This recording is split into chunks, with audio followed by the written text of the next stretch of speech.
Motor van চালকদের হয়রানির প্রতিবাদে জেলা শাসকের দপ্তরে ডেপুটেশন। জেলার বিভিন্ন এলাকায় ট্রাফিক পুলিশের একাংশের দ্বারা মোটর ভ্যান চালকদের উপর লাগাতার হয়রানির অভিযোগ তুলে উত্তর দিনাজপুর জেলা শাসক দপ্তরে ডেপুটেশন দিল সারা বাংলা মোটর ভ্যান চালক ইউনিয়নের উত্তর দিনাজপুর জেলা কমিটি। সংগঠনের জেলা সম্পাদক গোপাল দেবনাথ অভিযোগ করেন, গত কয়েক সপ্তাহ ধরে বিভিন্ন থানা এলাকার ট্রাফিক পুলিশ ঘন্টার পর ঘন্টা মোটর ভ্যান চালকদের রাস্তায় আটকে রাখছে। মাছ, তরকারি, গ্যাস সিলিন্ডার, মুদি সামগ্রী সহ বা রেশন বোঝাই ভ্যান গাড়ির হ্যান্ডেল কেড়ে নেওয়া হচ্ছে, এমনকি মুচলেখা দিয়ে ছাড়তে বাধ্য করা হচ্ছে। বলা হচ্ছে এই গাড়ি আর রাস্তায় চলতে পারবে না। এক ক্ষুব্ধ ভ্যান চালক বলেন, আমরা পরিবার চালানোর জন্যই ভ্যান চালাই, অথচ প্রতিদিন রাস্তায় হয়রানি ও ভয় নিয়ে চলতে হচ্ছে। এটা খুবই অমানবিক। ইউনিয়নের দাবি, প্রশাসনের একটি নির্দিষ্ট অংশের এই ধরনের ভূমিকার ফলে ভ্যান চালকদের জীবন জীবিকা সংকটে পড়ছে। দ্রুত এই হয়রানির বিরুদ্ধে প্রশাসনিক হস্তক্ষেপের দাবি জানানো হয়েছে। ডেপুটেশনে উল্লেখ করা হয়েছে, সমস্যা সমাধান না হলে আগামী দিনে বৃহত্তর আন্দোলনের পথে হাঁটবে সংগঠন। আপনার নাম? আব্দুল আলিম। এখানে কি জন্য এসেছেন আজকে কলেজের টিম অফিসে? এখানে আসছি কি যে আমাদের মোটামুটি ধরো কি যে 2011 থেকে আমি ভুটভুটি চালাই, ভ্যান চালাছিলাম আগে, পা ভ্যান থেকে ভুটভুটি করলাম। হ্যাঁ, ভুটভুটি করার পরে একবার আন্দোলন হলো, অনেক কিছু হলো, কলকাতা গেলাম, লাইসেন্স দিল, মানুষ বলার জন্য আমাকে পারমিশন দিল। আবার একটু বড় করছে গাড়িটা, এখন গাড়ি আটক করছে, ধরাধরি করছে, পুলিশের টাকা চাচ্ছে, টাকা নিচ্ছে, ছাড়তে চাই না, গাড়ি ধরে থানায় পড়বো বলে এসব বলে। ওই জন্য আমরা আসছি এখানে ডিএম অফিসে, যে একটা কিনুক, আমাকে কিছু করে দিক, আমাকে গাড়ি চালাতে দিক, আনালে আমরা কোনো একটা কাজ দিক। আমরা তো গরিব মানুষ, জমি জায়গা তো নাই, আমরা ভ্যান ট্যান চালাই এটা করে তো আমরা পরিবারটা খুশি, বউ বাচ্চাকে খুশি।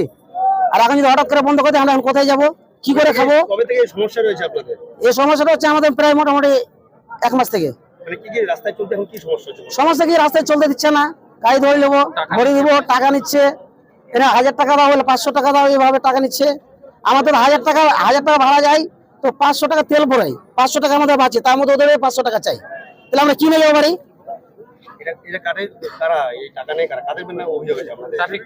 ট্রাফিক পুলিশ রাস্তায় যারা 4 চাকালে দাঁড়ায় থাকে, দোমানা থাকে, তোমার এই বোতলবাড়ি থাকে, বিলাসপুর থাকে, অনেক জায়গায় থাকে, রায়গঞ্জ থাকে, হেমতাবাদ থাকে, অনেক জায়গা থাকে।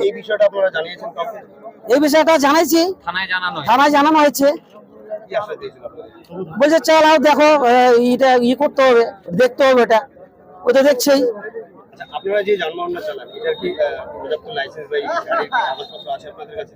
আমাদের কাছে কিছু নাই, ওইটার জন্য আসছি আমরা। কিছু লাইসেন্স তো আমরা চাচ্ছি, তো লাইসেন্স তো, কাগজ তো, অনেক কিছু তো আমাদের ড্রাইভিং লাইসেন্স আছেই, সব আছে, আমাদের ইন্স্যুরেন্স আছে, কিন্তু আমাদের গাড়ির কাগজ নাই, গাড়ির কিছু নাই, তো ওটার জন্য আসছি আমরা। আমার নাম গোপাল দেবনাথ, সারা বাংলা মোটর ভ্যান চালক ইউনিয়নের জেলা সম্পাদক। আমরা আজকে ডিএম সাহেবের কাছে এসেছি। আমাদের প্রিয় ইউনিয়ন সারা বাংলা মোটর ভ্যান চালক ইউনিয়নের উত্তর দিনাজপুর জেলা কমিটির পক্ষ থেকে আজকে ডিএম এর কাছে আমরা এসেছি এই কারণেই যে আমরা সম্প্রতি দেখতে পাচ্ছি 10-15 দিন ধরে জেলার প্রত্যেকটা ব্লকেই গাড়ি ব্যাপকভাবে ধরছে, পুলিশি হয়রানি করছে, মুচলেখা লিখিয়ে নিচ্ছে এবং ঘন্টার পর ঘন্টা মোটর ভ্যান চালকদের আটকে রেখে তাদের হ্যারাসমেন্ট করছে। এরই প্রতিবাদে আজকে আমরা ডিএম এর কাছে এসেছি, যাতে সমস্ত মোটর ভ্যান চালক স্বাভাবিকভাবে যাতে চলাচল করতে পারে, সেই দাবি নিয়ে এসেছি। আমাদের দাবি, আগের মতন করে মোটর ভ্যান চলাচল করতে দিতে হবে, কোনো রকম পুলিশি হয়রানি চলবে না, কোনো রকম ধরপাকড় চলবে না, মুচলেখা লেখানো চলবে না এবং সরকারিভাবে লাইসেন্স প্রদান করতে হবে, পরিবহন শ্রমিকের স্বীকৃতি দিতে হবে। এই দাবিতে যদি না মানা হয়, তাহলে না মানা হলে আমরা জেলা জুড়ে আরো বৃহত্তর আন্দোলনের দিকে যাব। মোটরগুলোতে দেখা যায় অনেক সময় যারা ওভারলোডিং নিয়ে এবং যে জিনিসগুলো নিয়ে যায় সেগুলো তো নিয়ম মাফিক নেই, সেই ক্ষেত্রে কি বলবেন? না, সেটা শুধু মোটর ভ্যানের ক্ষেত্রে কেন, বহু গাড়ির ক্ষেত্রেই এই ট্রাফিক রুলস মানছে না। বহু গাড়ি আপনার ন্যাশনাল দাঁড়িয়ে দেখতে পাবেন, শুধু মোটর ভ্যানের ক্ষেত্রে কেন, বহু গাড়ি তারা যা তাদের ওয়েট তার থেকে অনেক বেশি তারা মাল নিয়ে ক্যারি করছে। অনেক সময় শব্দ দূষণ, তারপরে অন্যান্য যারা আছে যেরকম সাইড, ওগুলোও মানা হয় না অনেক সময়। না, সাইড দেখুন, সাইড মেনেই চলে, আমাদের গাড়িগুলো সাইড মেনেই চলে। শব্দ দূষণ বলতে আমাদের গাড়িটা কিন্তু ডিজেল চালিত ইঞ্জিন, হ্যাঁ, ফলে এখনকার যে গাড়িগুলো অনেকটাই উন্নত মানের, ফলে কোনো শব্দ দূষণ এই কথাটা টোটালটাই মিথ্যা কথা।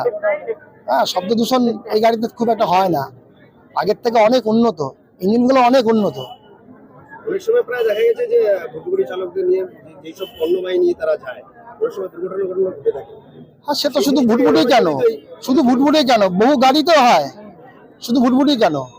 আপনারা যদি সমীক্ষা করে দেখেন এক বছরে ভুটভুটিতে কটা অ্যাক্সিডেন্ট হয়েছে বা অন্য অন্য কোনো গাড়িতে কটা অ্যাক্সিডেন্ট হয়েছে আপনারা দেখুন, তাহলে বুঝতে পারবেন।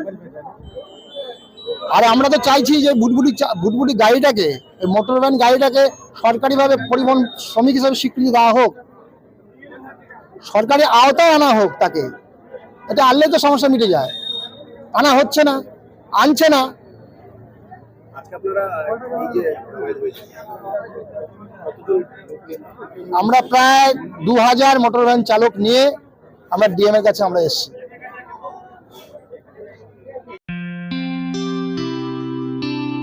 আপনার জীবনের সমস্ত প্রতিকূল পরিস্থিতির অবসান ঘটাতে আজই আসুন কামাখ্যা সিদ্ধতান্ত্রিক গোল্ড মেডেলিস্ট প্রশান্ত আচার্যের কাছে, যিনি একাধারে জ্যোতিষ ও বাস্তুবিদ, যাহা বাস্তব অভিজ্ঞতার মাধ্যমে বহু মানুষকে নতুন পথ দেখিয়েছেন। তাই আজই আসুন সুদক্ষ জ্যোতিষ ও বাস্তুবিদ এই প্রশান্ত আচার্যের কাছে। আমাদের ঠিকানা কর্মচা ঘাট রোড, ভারত গ্যাস অফিসের পাশে, রায়গঞ্জ, উত্তর দিনাজপুর। বিষয় জানতে কল করুন আমাদের এই নম্বরে।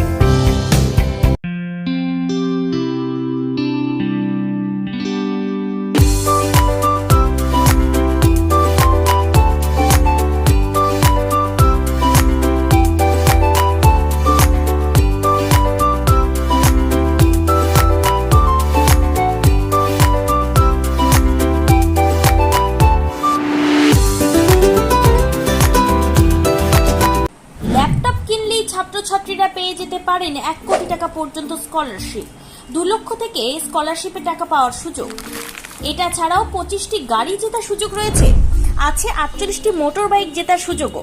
এছাড়াও থাকছে 450টি ইলেকট্রনিক প্রোডাক্ট, যেমন TV, fridge, washing machine, laptop, micro oven, mobile phone সহ অসংখ্য উপহার জেতার সুযোগ। এখানে মাত্র 21,000 টাকা থেকে শুরু করে বিভিন্ন দামের ল্যাপটপ পাওয়া যাচ্ছে। এই সুযোগ সীমিত সময়ের জন্য, তাই আর দেরি না করে আজই চলে আসুন রায়গঞ্জের নেতাজি সুভাষ রোডের হাজারিলাল পেট্রোল পাম্প লাগোয়া রিলায়েন্স ডিজিটাল শোরুমে পুরস্কার জেতার সুযোগ